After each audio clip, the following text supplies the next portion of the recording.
Baik, Assalamualaikum warahmatullahi wabarakatuh. Nama saya Naila Afrigani. Saya akan mempresentasikan hasil penelitian saya, yaitu ajaran Tarekat Qadiriyah wa Naksabandiyah di Pondok Pesantren As-Salafi Al-Fitrah, Surabaya.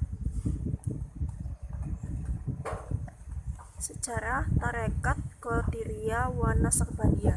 Secara historis, Tarekat Qadiriyah wa Naksabandiyah adalah sebuah tarekat yang merupakan hasil penggabungan dari dua tarekat besar, yaitu Tarekat Qadiriyah yang didirikan oleh Syekh Abdul Al-Qadir Al-Jailani dan Tarekat Naksabandiyah yang didirikan oleh Syekh Bada Al-Din Ad-Din Al-Naksabandi dari Turkistan.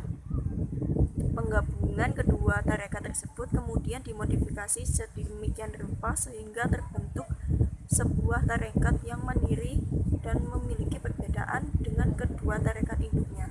Perbedaan itu terutama terdapat dalam bentuk-bentuk UL, JDK, JD, dan ritualnya.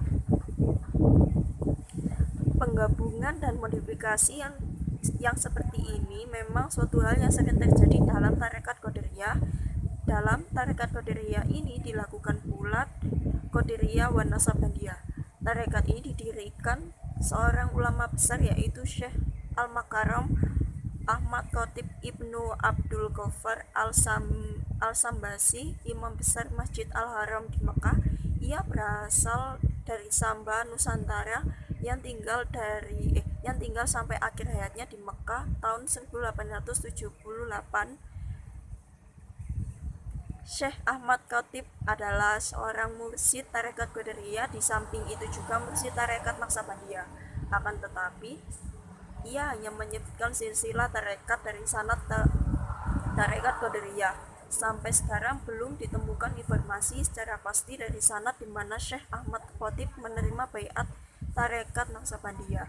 Tetapi yang jelas, pada saat itu telah ada pusat penyebaran Tarekat Naksabandiyah di Mekah dan Madinah, sehingga saat dimungkinkan ia mendapat baiat Tarekat Naksabandiyah dari kemursyidhan tarekat tersebut.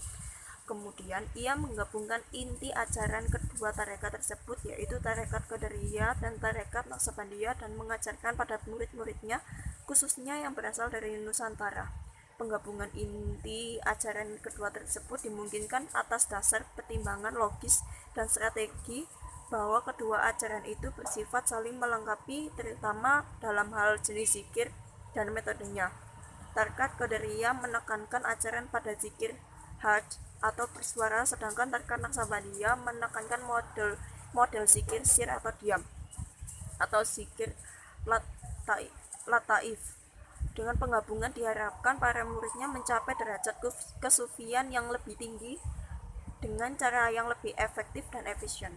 Masuknya Tarekat Qadiriyah wa Naksabandiyah di Mekah diterangkan oleh beberapa ilmuwan seperti Snowford memberitakan ketika ia belajar di Mekah, ia melihat terdapat markas besar Uled Tarekat Naksabandiyah di kaki gunung Jabal Qais.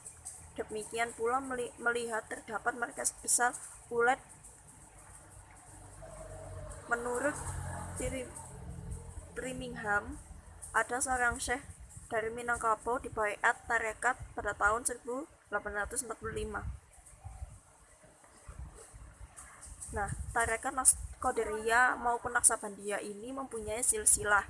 Garis silsilah Tarekat Qadiriyah disebutkan berasal dari Ali bin Abi Thalib, lalu ke Al-Husain, lalu Al-Zainal Abidin, lalu Muhammad Al-Bakir, kemudian Ja'far As-Shadiq, Musa Al-Kazim, Ali Ridho, dan selanjutnya melalui Ma'ruf Khan, Abdul Hasan Sari As-Saki, Junaid Al-Baghdadi, Abu Bakar Asyibli, Abdul Fadli Abdul Wahid At-Timimi, Abdul Faraj At-Tursi, Abdul Hasan Ali Hakari, Abu Said Mubarak, dan Muhyidi Abu Muhammad Abdul Qadir Al-Jailani.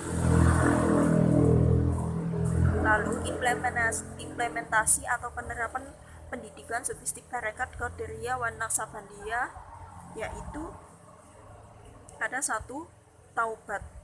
Taubat kedudukan laksananya pondasi sebuah bangunan. Tanpa pondasi bangunan tidak akan berdiri dengan baik. Dalam pendidikan sofistik, taubat merupakan elemen urgent dalam meneliti jalan menuju Allah. Dengan kata lain, tanpa adanya taubat, hamba tidaklah bisa membuka takdir kehidupan yang merupakan salah satu tujuan hidup sufi.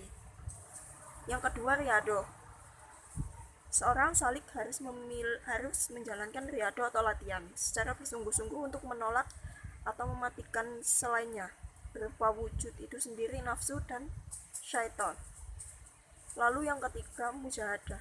Mujahadah merupakan sebagian materi pendidikan sofistik di pesantren beragam macamnya yang ada dilaksanakan di setiap hari, seminggu sekali, dan setiap bulan. Redaksi bacaannya pun berbeda-beda mengingat tradisi pesantren yang turun-temurun sehingga mengharuskan mengamalkan mujahadah yang sudah ada tanpa mengurangi esensi mujahadah itu sendiri.